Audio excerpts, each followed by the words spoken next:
Hey everybody, Brian Brooks here from the Idaho Wildlife Federation. Welcome back to the weekly legislative recap, where we talk about everything that moved through the legislature this past week that has to deal with fish, wildlife, hunting, fishing, public lands, and access.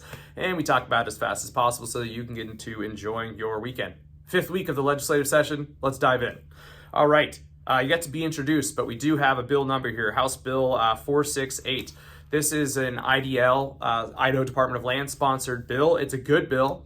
And essentially what it does is it provides infraction level charges to violations of use of state lands that are posted. So how it stands right now, if someone is driving a UTV through state lands and it's posted, they're not supposed to go off the road. If they go off the road and do something illegal, for some reason, it's like a felony right now, which of course, felonies are a very serious charge. That can ruin your life.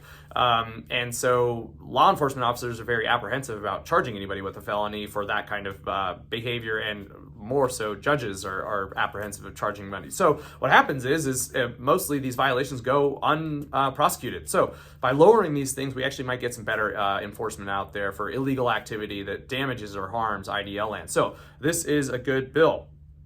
Let's see, on Monday we saw the introduction hearing for House Bill 507. This is the bill by Representative Mitchell from Moscow that would circumvent the commission and allow for the use of mechanical broadheads and lighted nocks. Again, I have to preface, the Federation does not have a stance on lighted nocks or mechanical broadheads, but we do have a stance on having these sort of issues. Something as trite as a mechanical broadhead or a lighted knock really should not go through the legislative process. It should go through the commission, which provides a year-long, robust process for public participation, which the commission has already committed to for 2022. So even if this bill wasn't going through, there would be this long process the commission would go to include sportsmen. The problem with legislation is legislation passes in a number of days. We've only been able to get a dozen folks or so to testify on it. And in that bill hearing, the opposition was overwhelming. Folks do not support the legislature going through this. And regardless, the committee still passed it. So it heads to the House floor, and then it's on its way to the Senate. We also saw the introduction of two RSs. RSs, that stands for routing slip. This is basically, you get a print hearing for an RS, and if they approve it, then it gets a bill number, and then it goes to a full introduction. So two RSs, and one of them was reviews wildlife crimes. This bill was prompted basically last year in a bill we supported when it changed sage grouse hunting from a season sort of infrastructure system to a permit system.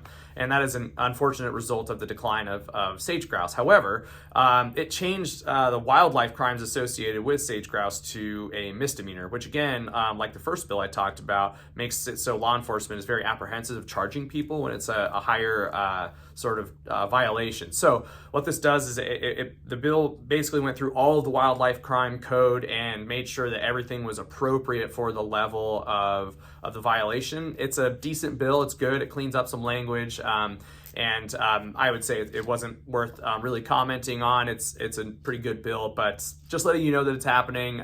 We think it's pretty benign.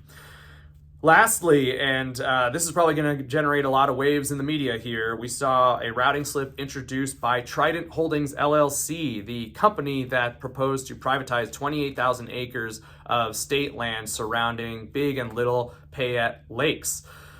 This bill would fundamentally change the way that the Department of Lands has to go through their land exchange proposal process. It requires new professional experience for all of the department heads. It would make it so the department had to hire an ombudsman who has the power to hire attorneys and outside expertise. That's the person who would now look at land exchanges and not the director of IDL, and it interferes with some authority of the land board even. So this is really just a bill of Trident kicking and screaming because they didn't get their way, and now trying to fundamentally change the way that proposals like theirs are processed to make it better for them, but not necessarily better for the people of Idaho or the authority that is already given by the Constitution to the Land Board. This is the third RS we have seen this year that is going after the Land Board's authority. The other two are the Senate Bills 1250 and 1251, produced by Senator Harris, which we haven't seen the light of day yet. I'm not sure that those two bills are going to progress, but we don't know if this one's going to progress either. But just letting folks know, Trident is not going away. They're now trying to change state law for their benefits. Just giving you a heads up. So that is it for this week. Everybody, enjoy your weekend. Take care.